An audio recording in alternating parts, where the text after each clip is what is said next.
Well, welcome back to Transformative Conversations. Today, it's a very special episode for me because I get to reconnect with someone that I actually first taught all the way back when he was in grade six. And at that time, I was teaching about mind body communication. And even then, I could see his drive, his focus, and his passion shining through. Yeah, this young student grew into not just a successful hockey player, but an incredible coach, mentor who has made profound impact on athletes all across all the levels of the game. My guest today is Tim Preston, co-founder, primary on-ice instructor at Impact Hockey Development. Tim's journey has been one that is amazing. It's taken him from playing in the WHL with the Seattle Thunderbirds, and Saskatoon Blades to being drafted into the NHL and eventually into the Pittsburgh Penguins organization. But what's most inspiring is the way he has transformed his career into empowering others, training players who have gone on to win Olympic gold medals, the Stanley Cup, and some of the hockey's most prestigious awards. Tim brings with him not just his professional, but his amazing capacity of compassion to work with people in ways that many, many don't. He has an elite level of expertise and a very deep passion for helping athletes unlock their full potential, both on and off the ice. Tim, I am so excited to welcome you today. It feels like a full circle moment to have you here, and I know our listeners are going to take away so much from your story and your wisdom. So welcome. Yeah, thanks for having me, Colli. Oh, absolutely. It's my pleasure. It's a real honor. We have a deep connection and, family connection as well as professional. So I was going to ask you, I had the joy of teaching you mind-body communication back in grade six so when you look back, do you remember how those early teachings might have kind of triggered you into, your athletic and personal world? Yeah, no, for sure. I have fond memories of doing that, and I think that I'm grateful for that opportunity. My mom was she thought outside of the box as far as mind and body connection, healing, things that you can do to kind of just level up, really. And I I feel like that has put me in a position where I am today as far as like my views on perspective, what's deemed achievable, mindset, understanding like that the mind drives the body. Hmm. And, I always say this to my players, like the first step in any direction is your mindset. Right. So if you have a positive outlook, if you have the ideology that you get to do this versus you have to do this, I think it creates an environment for you and the people around you to have a platform for success. And Hmm. and I don't know where I got that mindset from. I think there is a lot of people that think like me, but I would say it's more rare than it is common. And I truly believe a lot of those teachings started when I was like a young kid working with you for sure, and just kind of the connection again between your mind, your body, your spirituality, what you believe in, like your passion, when you feel confident, when you're feeling unconfident, self-talk, like all those things. Right, exactly. Yeah. And yeah, and you're right. A lot of people know about it, but few take action on it. And it's something that it is. It's the mind just does drive the body in dominant, right? And so we are as we think is, right? So, what first lit the fire in you for hockey? When did you realize this passion could become your life's work?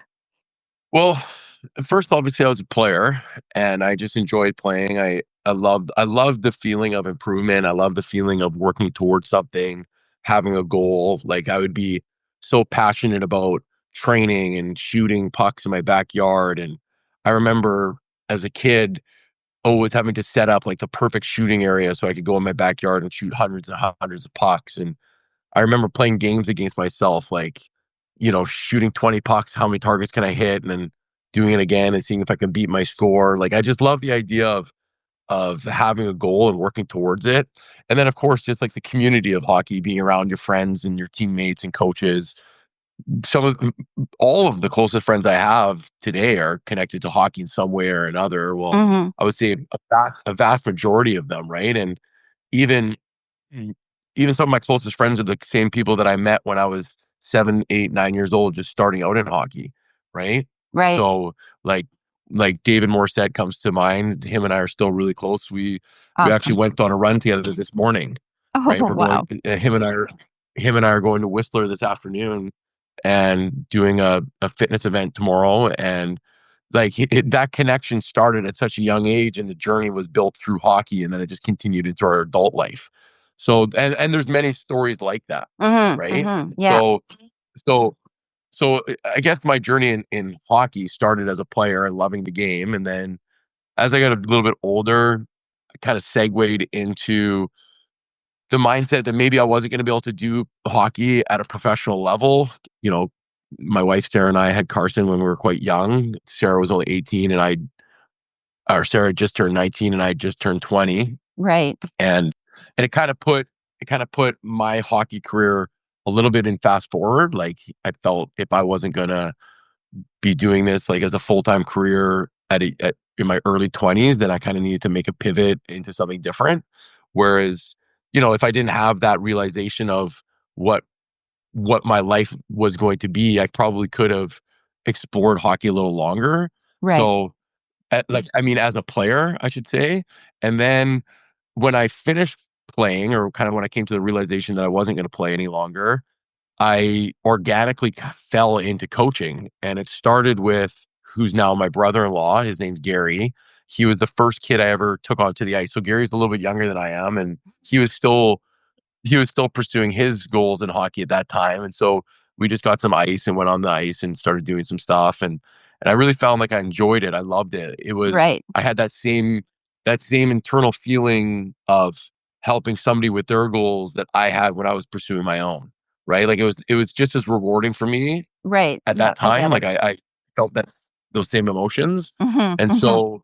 so then it kind of just became something that I knew I really liked to do, but obviously I had zero instruction as far as like education in business or how to create a business. I just knew it was something that I enjoyed doing. And so I just kind of went with it. I learned as I went and made mistakes obviously along the way, and grew my skills as a coach at the same time as I was growing my skills as a business person, as an entrepreneur, I guess you could say. Right. And and one thing led to another, and there's been a lot of good lessons along the way. And yeah, I just feel like I've gained all this experience and knowledge over the last 20 years of being a coach, and I gained experience and knowledge in probably 15 years as a player, and it's kind of brought me to where I am today, I It's guess. awesome. Yeah, it's awesome. I mean, you've experienced the game literally from inside as both a player and coach. So, what's the biggest lesson you learned as a player that you now carry into your coaching? I would say the biggest lesson I learned as a player is if you don't love playing, then it Mhm. becomes a job or a chore really quickly. And if R something's a job or a chore, it's hard to like have that passion for it. So if Mhm. you remove the fun, if you take away the enjoyment, if it becomes a chore right away at a young age, Right. then it will be a deterrent for a player to, or for a person to continue to stay with it. Okay. Right. Right. Like, you should have, I say this all the time. You should have the mindset of I get to do this, not I have to do this. Oh, perfect. I love it. Right. Awesome. Yeah. It's Right. true.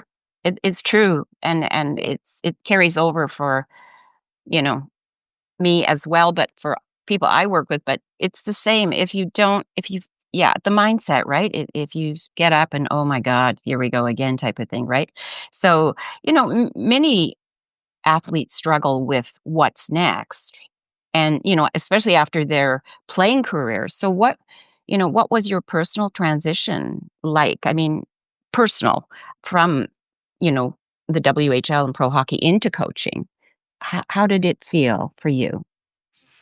It's a little stressful, I think. Like, there's when you're young, you're trying to like establish who you are and like build yourself as, as a, I guess, as a coach. And it was funny because when I started coaching, I was in my early 20s. Right. And so a lot of coaching, especially at the younger age groups, it's more dealing with the parents, right? Mhm.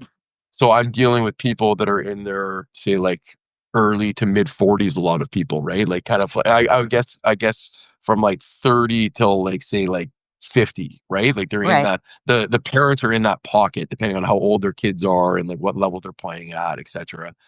And I find that I just believed in the way I taught. I had a keen sense of being able to relate to a player, being able to see where they're at and where I know that they need to get to, and Mhm. then being able to like almost like create like a map for them, and then being able to help them like connect the dots, Oh, perfect. right? Mhm. And I have a pretty keen eye for skill set in the environment of on the ice. Like I can see when a player is doing something right, I can see when a player is doing something wrong, and I really can see the difference between like an average detail and an elite detail. And I know that if you want to be elite, you need to have the proper details in place. Exactly.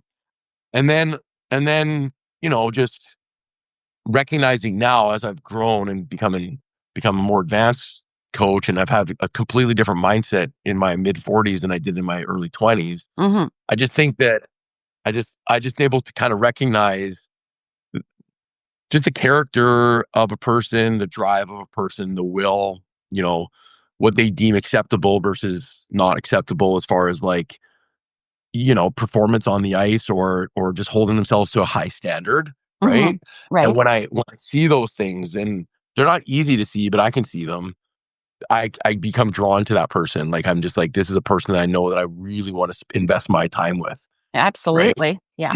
Yeah. I get it. Yeah, absolutely.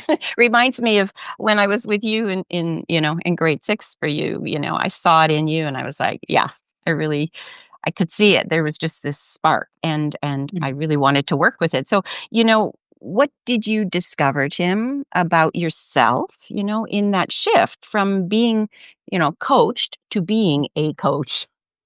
Yeah, I would say the biggest thing that I've learned is as long as you hold yourself to values that you believe in and you have your ideology for what you believe is the right thing to do, and then you stick to that Mhm. and you don't let outside noise interfere with your mindset and thought process, Right. you just stay true to yourself, and then you hold a standard for others to like accompany that, then you're going to be okay as a coach. But what I feel like happens with a lot of coaches is they swing their mindset based off what they think the people around them want. So then they become a bit of a chameleon in a way. Like they kind of like filter from one to the next, back to the one to the next, depending on who they're Oh, talking to. right. So Yeah. my message to all of my younger coaches, the coaches that I'm working with, is, believe in your process. Know what you believe to be the right thing to do for those particular players, that particular team, depending on like what level they're at, what age they are, et cetera, et cetera. And then hold that line, like hold that line.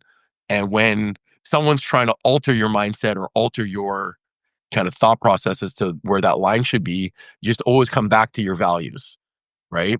Come Right. back to your values. And if it doesn't align with your values, then that person probably doesn't align with your team or program. Perfect. Yeah. It's those core values. It's the core Always. values. It's the Yeah. core values, always, yeah, because Yeah. without those core values, your whole purpose and mission gets thrown off, right?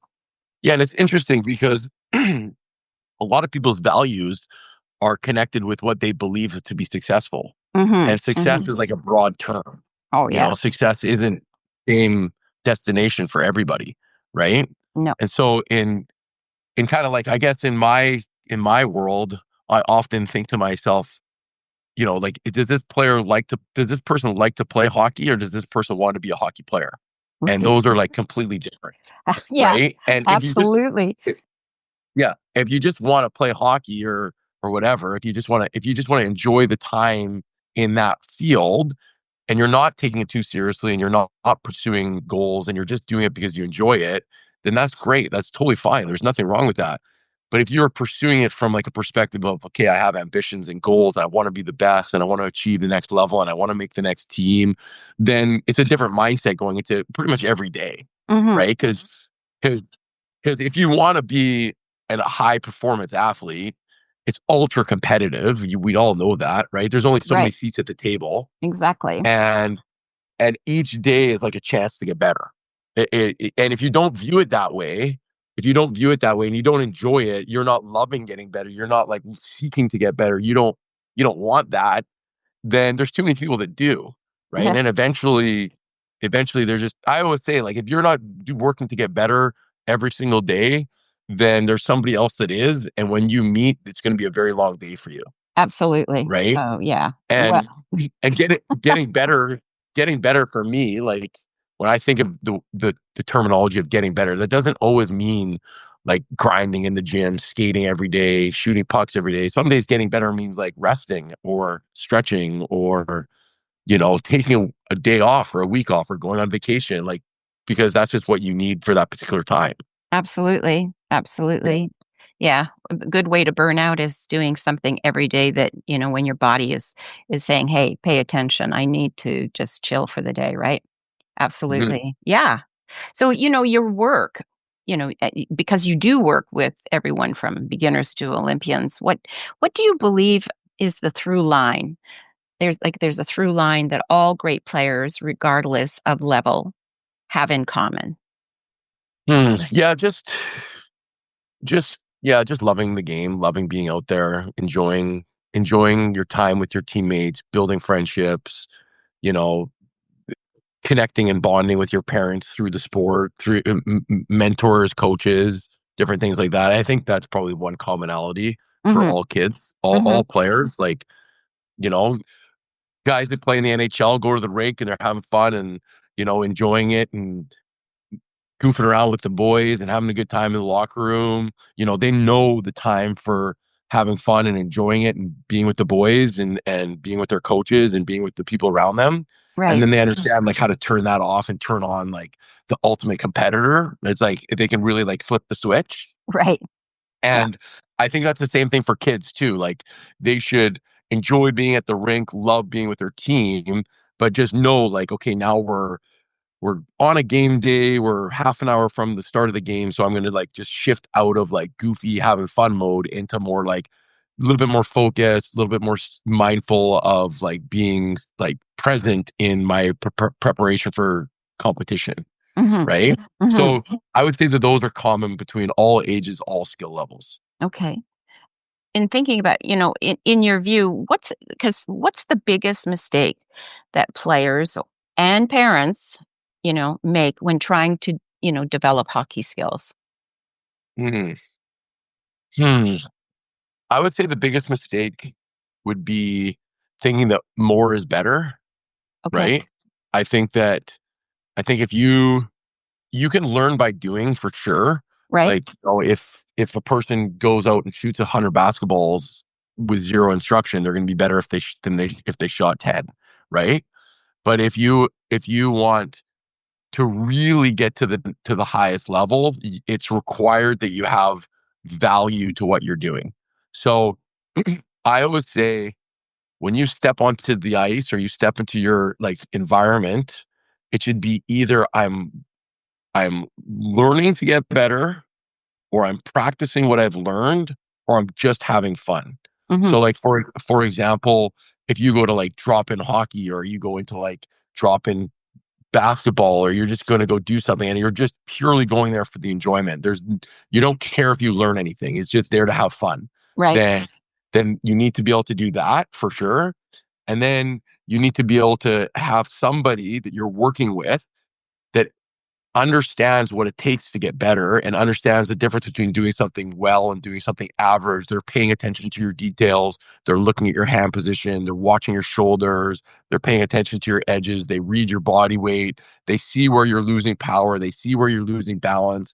They can pick it all up, Mhm. and then they're able to like help you correct those items, right? And Right. then once you learn to correct those items, then you need to be able to work on those things on your own. Okay. You see what I mean? Yep. And what happens is I feel like a lot of kids and parents as well, it's Mhm. like they think, "Oh, my kid's on the ice 8 hours a week, he's getting really good." And it's like, "Okay, that yeah, he is, but there's a very low ceiling unless he has somebody around him that's, like, teaching him the fine details of what it looks like to improve." Right? Exactly. Right. Yeah. So Yeah. so I think that that's a very big mistake for parents, right? I think another mistake for parents is they they drive the bus too much, right? Yeah. Yeah, and I know that's a common reply, Right. but but, like, Shea Theodore, for example, I'm pretty close with his dad, Cam. He's a great guy, and we sit down and talk all the time, and he always talks about scenarios where Shea would forget his shin pad or something like that for a practice or a game, and he tells a story of he lived 5 minutes from the rink, and Shea forgot his shin pad, and this is when he was, like, in Pee-wee or U13 or whatever, Okay. U11, and instead of scrambling to go home to get the shin pad, he just told Jay that he had to sit in the stands and watch. Oh, He's like, "Just wow. don't forget your gear. You know, if you wanna be a hockey player, you need to, like, be accountable for your equipment." Absolutely. And parents, I think, believe that they're doing their best service by always, like, creating that, like, safety net for their kids rather than letting them learn their lesson. Right. You know? So those lessons are hard because they're hurtful. It sucks to not for Shea in that particular day, probably to not be able to play, and the coaches might have been disappointed, and the kids might have been like, "Man, it sucks that he can't play," Right. but Shea never forgot his shin pad after that again. Absolutely not. You see what I'm saying? Oh, yeah, Like, for sure. Absolutely. so Yeah. so I think there's, like, a fine line between providing your kids with opportunity Mhm. and then, like and then you're the one that's, like, driving it completely, Mhm. right? And then I think there's a fine line between, sheltering your kids in a sense of, like, if you make a mistake, that's what my job is. I can back you up. I'll go get the shin pad for you, which I understand that mindset, and I get it, and there's obviously a certain line where you wanna try to do all you can to help your kids, but I Right. think there's also an opportunity to be like, "Okay, you gotta be a little bit more accountable for yourself and you got to learn from this. And the learning is in the disappointment of not being able to play." Yeah, not being able to do what you love, right? Absolutely. Correct. It's a lot of helicopter parenting going on these days, as I've noticed. And, that's a whole nother discussion, but it's true. It's really true. It's too much. And if you always do, then they don't know how to. So it, it really, Yeah. yeah, taking away something that hurts a little bit, especially when it comes to your passion, is going to make, like you say, it's a profound example because of the fact that it's important to do that. And so, I know that, you know, you're known for developing both, players and coaches. So how Tim, how do you nurture leadership in others? I would say I'd say the easiest way to nurture leadership in others is to set a good example, Mhm. right? I don't know. I just feel like if you want to be a leader, you need to set an example first and foremost, Right. right? You can't just talk the talk, you have to walk the walk as well. Like, if you're commanding of your players to do something, then you better be illustrating those same qualities, right? And so, yeah, I think there's a big piece to being a good leader is number one, being honest and sincere, Mhm. right? Mhm. It's very difficult to be a leader if people think that if you are not sincere in your words and your communication, then your words lose value. And so then when you speak to somebody, it's not as impactful any longer because they just don't know if you're full of it or not, right? Yeah. Right. Right? So Exactly. I always tell my players, and the same thing to my coaches, I always say, "With me, you're always gonna get what you deserve. That's it. Like, if you deserve to get more ice time, you're gonna get more ice time. If you deserve to not play as much, you're not gonna play as much." And your deservingness comes and starts with, like, trust. And if I trust you, if I believe that you're going to do the right thing, then I'm going to give you extra opportunity, right? Like that. And in sport, a lot of that comes from, like, your gut, right? Like, what does your gut tell you, right? Mhm, And mhm. in hockey, for example, when you're coaching, you've got the opportunities for you to work with your players would be obviously like in practice, right? Obviously like a video session or homework assignments or things that are like extra. And then when you're in the game, you're having to rely on your experience with those players from not only in the practice environment, but also in like past game environments. So if you, if I'm coaching a team and, we're in a situation where I need to have players on the ice that I trust will be able to execute what's been asked of them. Right. If I haven't seen that before from them, if I've seen the opposite, then that becomes very difficult for me to trust that they're going to be able to achieve it in that moment. You Precisely. you Yeah. see what I'm saying? Oh, And yeah. and when they're young, when you're dealing with young kids, they get like a super long leash, right? Because they're kids, they're young, they're Right. just all learning at the same time. But and then where you learn is in those less intense moments. So like obviously like practice is not as like, if you make a mistake in practice, it's okay. Like nothing's gonna change, right? Mhm. You might mess up the drill or whatever, but at the end of the day, it's like, not that big of a deal, right? And then you've got, I guess, like games that aren't as impactful, like maybe they're just a regular season game or an exhibition game or just a normal Tuesday night game. And so, you're using those games as opportunity to let the players, show what they've learned in practice. And then you get into big moments, and those bigger moments might be like a tournament game or a playoff game or a Mhm. game against a rival or, a game that just has a little bit more meaning. And so Right. then when you're in those environments, that's when you really have to listen to your gut because, like if I'm coaching 6-year-old and it's October, like the 6-year-olds are all going to play. But if we get to the final game and it's the last game of the playoffs, and there's been certain kids that have kind of illustrated that they're not going to do what's being asked of them, or they haven't been paying attention, or they don't work hard, or they take shortcuts, even though they're only like 6 or 7 years old, I still might lean on another 6 or 7-year-old kid that has been showing those qualities, Absolutely. right? Yeah, So absolutely. For So, and sure. again, like I think the mandate of your team needs to be the precedent at the start. So Mhm. you need to kind of like set your boundaries and expectations with the parents to tell them exactly where you're coming from Oh, yeah. so that when it arises, they're not like surprised or disappointed. Right. Right. And then I think there is an ultimate harmony of balance between the level you're coaching and the age you're coaching. So if Mhm. you're a coach of a hockey team and you're coaching 12-year-olds and you've got some kids that never play, then what that is that's the coach's desires to win is more important than their desire to develop that player. Okay. So it's like it's a harmony, right? So Oh, it's a yeah, balance, for sure. right?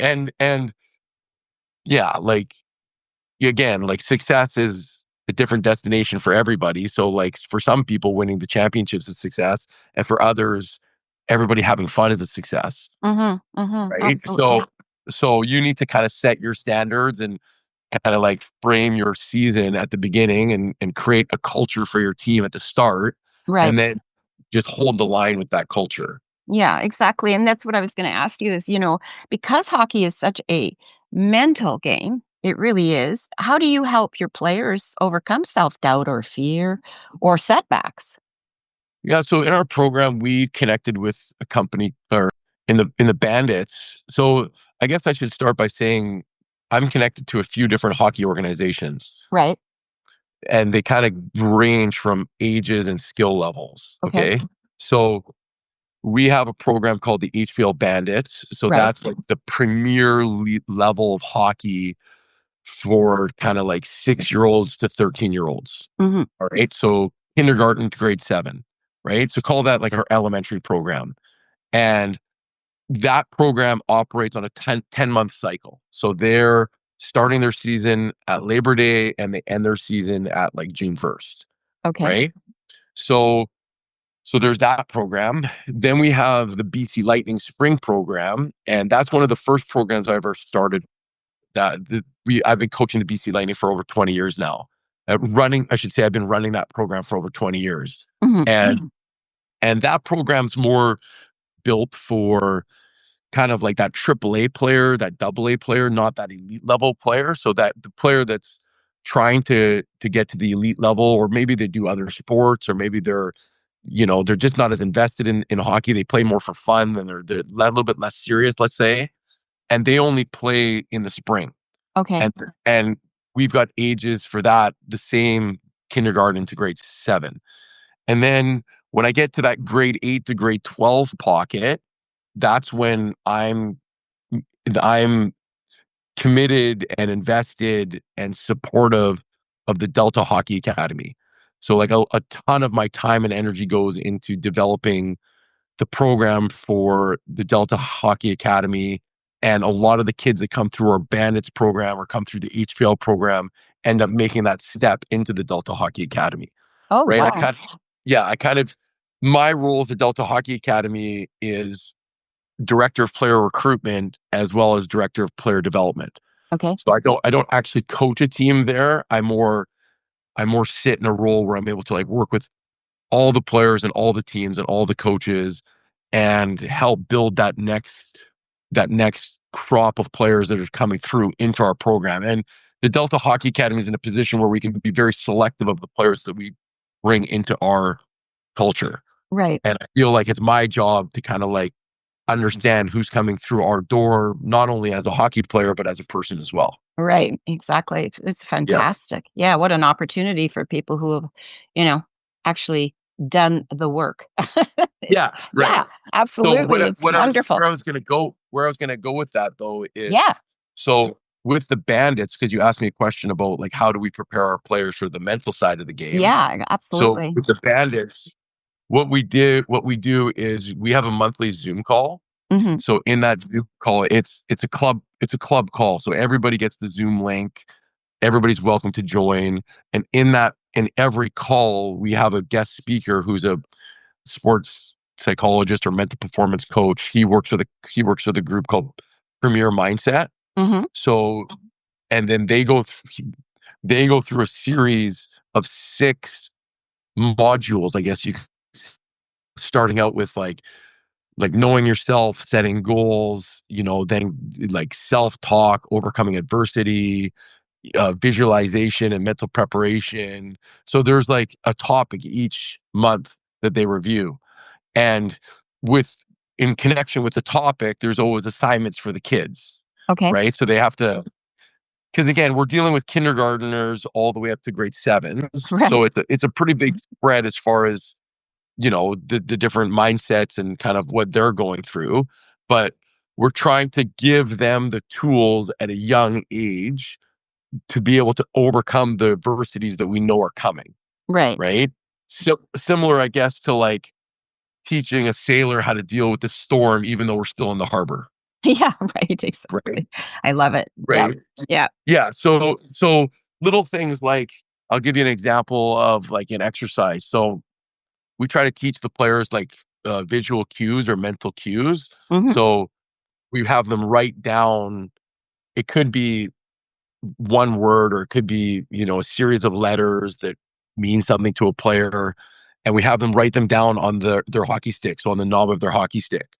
So when they're sitting on the bench, they might have like a little cue. Maybe it says like move my feet or keep my eyes up or you know be the hardest worker on the ice. Like whatever that is, there's no right or wrong answer for the kids. It's all individualized. So whatever that kid needs to remind themselves of, and often the parents will help them with this, right? Okay. Yeah. And so that's like an example. Or we get the kids to do like visualization tactics, like visualizing yourself on the 2-on-1, visualizing yourself on the breakaway, visualizing yourself blocking the shot, right?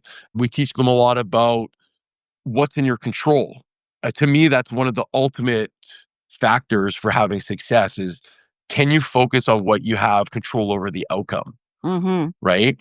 Like, Perfect. are you able to impact the outcome of this scenario? And if you are, what are the tools and tactics you can use to help make that outcome more positive? And if you're not, then can't waste your energy on it, Right.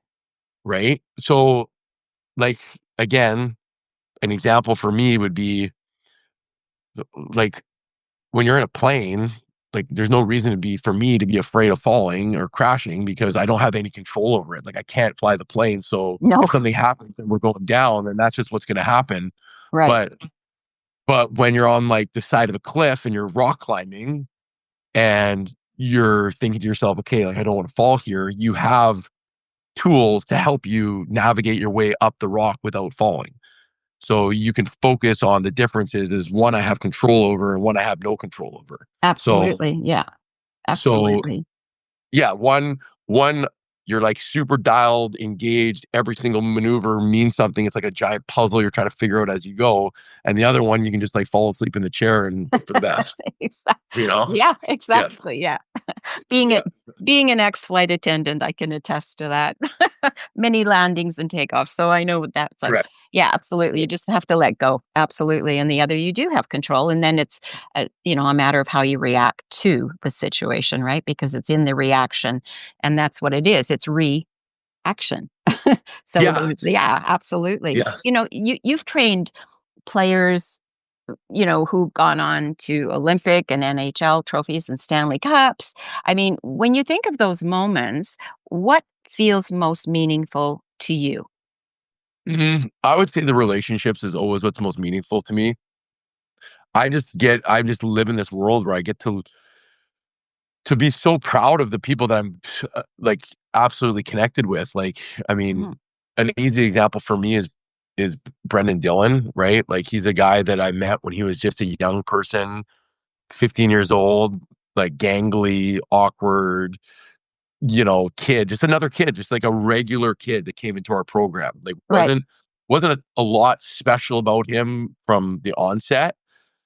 He was just like in our camp, right? And you slowly start to build this relationship with this person over time, and then you start to really see the things that they're doing differently, and they start to evolve, and you're kind of like on this journey with them, not like connected, Right. right? Like I'm not holding Brendan's hand the whole way through, but I'm most certainly paying attention. I'm here for him always, and he knows that. And whenever he's in town, we always like make a point to spend time together, go for a walk, hang out, talk about life, Mhm.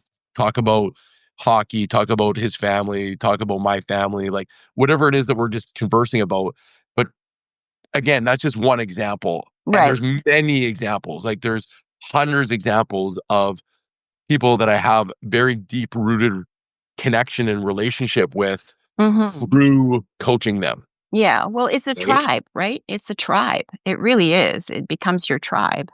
It's a family apart from your family, right? So your first family is always your first tribe, and then we move into other areas, and that's a tribe, and it's incredible because, like you say, it's they're lifers. Yeah. They really are. And now that I'm kind of like segueing a little bit into a different time of my life where now, like I said before, in my 40s, Mhm. it's now I'm building those connections with like some of the parents, Right, like I've got some of my closest friends are people that I met through coaching their kids. right. And you just hit it off with them. Like they have a good vibe. You have the same kind of like mindset. And then next thing you know is like you're doing things outside of hockey. Like one of my closest friends, his son is, going to university in Toronto. I've coached him since he was like 5 years old. His dad is a business partner of mine. We run Mhm. the BC Lightning program together, and we do crazy hikes together, and we hang out together. And like he's like a super great friend of mine, and Mhm. his son is like an amazing person in my life who I like care deeply about and would do anything for. Right. And it's those connections, those relationships, those are very organic, and I think that's like the best part of what I get to do. Yeah. Oh, it's great. It's fabulous. I mean, I think in terms of what what role do you believe hockey or sport in general, take it like even with your incredible daughter Peyton who's doing fabulous in sport. What do you believe how this plays in shaping not just athletes, Tim, but human beings and communities? Yeah. I think it's great to see people be passionate about something, and like I said, anytime you anytime you have the opportunity to work with kids in a variety of different areas, it's not, and again, like, it's not like these are the relationships that occur with, like, because the kids are really good. It has really Mhm. nothing to do with that, right? It's more just the connection of with people that, you're inspired to help, and you know that they are very appreciative of the help, and they seek that out, and they want to spend more time with you, like, on the ice and training and stuff like that. So Right? so yeah, I mean, I think that those are the key things for me. Okay. Okay. So if you could go back to your 12-year-old self, maybe, sitting in the class, at choice, what advice would you give to him now? Ooh, good question. I think I would just say probably to believe in yourself. Yeah, I would say the biggest thing would be to believe in yourself. Okay. Okay. Yeah. And so with regards to a legacy, what's the legacy you hope to leave through impact hockey development? Well, I would say that, impact hockey is obviously super special to me, and it was the first platform that I started. Mhm. And it's very welcoming. Impact hockey is very welcoming. It's for kids of all ages, all skill levels. There's no, like, predetermined requirement that's expected. Right? Our coaches are all fantastic and phenomenal. But really, I would say, like, for me, impact hockey is like, maybe it's like the base Mhm. of everything, but there's been a lot of growth on top of it. Right? Um, I would say the legacy for me is, like, I would like for someone to be able to say that I had a positive impact, not only on them as a hockey player, but, like, as a person. Like, they were inspired to be the best version of themselves from some of the things that they learned from me. Oh, awesome. I love it. Well, I know it's true because I know a lot of people speak so highly of you, including myself, because you are an inspiration to me. And I talk about you a lot to people that I do work with. So yeah, I mean, you are leaving a legacy. So for sure. I was going to just kind of wrap things up with a light-hearted thing here. I was going to ask you, who is the toughest player that you've ever played against in your, NHL, WHL days? Toughest player, Yeah. like, physically, or like Well, the yeah, I mean, the one that you might have considered to be tough, right? Or maybe other people did. Yeah, well, there is a guy named Stephen Pete he sadly passed away. He has a bit of a sad story, but he was beyond tough, and he was like a year older than me. He's from my area, so I kinda grew up with Steven. He became a friend, Mhm. and he was, like, larger than life tough. You Wow. know? He was like he could take on Superman kinda guy, you Oh know? my god. But but but there's definitely Steven, and, sadly, there is a sad story behind that, Mhm. but Yeah. definitely keep him in my thoughts always. Okay. Well, condolences to losing a friend and also a fellow player and to his family and friends and other players. And so, in closing now, I want to know what's one thing, right, about you, Tim, off ice that might surprise people? Um, hmm, something that would surprise people. Mhm. Oh, I don't know. For me, I always look for something to, like, challenge myself, like, always. Okay. Like, just whatever it is. I don't feel like I'm the best version of myself unless I have something that's challenging me. So, I like to have something in my life that is it challenges me all the time. So, Mhm. and also, I think that a lot of people maybe think I have this persona of, like, the utmost confidence or, like, assuredness of myself, but I think there's work that I'm always doing to continuously believe in myself. Yeah, moving forward. Well, yeah, like, just there's always that voice in the back of your head that can create doubt, like, Mhm. Mhm. "Is this gonna work? Is this a good idea? You know is this am I doing the right thing here?" Like, I think there's always that little tiny little voice that has a little bit of doubt or unconfident, and I try to maybe, like, I try to push that in the background and mask it by Mhm. doing other things, but it's always there, you Yeah, know? for sure. It's called Yeah. being human. Yeah, sure. Yeah, I guess. Absolutely. It's Yeah. great. Okay. I Yeah. love it. Well, Yeah. we'll close on a bit of laughter there. That's awesome, Jim. Thank you so much for being with my audience, which is now your audience. And so, yeah, and for people to get in touch with you, I will, be putting information on the promo about you, but just out and loud, how can people get in touch with you? Well, if they wanna get in touch with Impact Hockey, Yeah. they can most certainly check out our website, Okay. just impact-hockey.com. Okay. There there's lots of information on our different camps and offerings we have there, as well as the BC Lightning website. People can check that out. But just for me personally, I guess I have social media, Yeah. Instagram. I don't do Twitter or TikTok or any of that, but I do have an Instagram account. I guess people could check that out. I don't know if that's interesting or not, but Yeah. yeah. Absolutely. Well, I will let people know. And I cannot thank you enough. I'm honored. Like I said, this has gone full circle. It kind of brings a tear to my eyes because I adore your whole family. And I've worked with many of them in terms of sport. And I'm just so grateful, Tim, that you've taken the time because I know you are really, really busy. And this has been a long time coming because of your busy schedule. So thank you so much and have an awesome, awesome, awesome life, which you Yeah. already do. So, Yeah. thank you so much. Love to your family, and we will talk soon. Thank you All so right. much, Tim. Thanks, Okay. Colli. Okay. Bye-bye.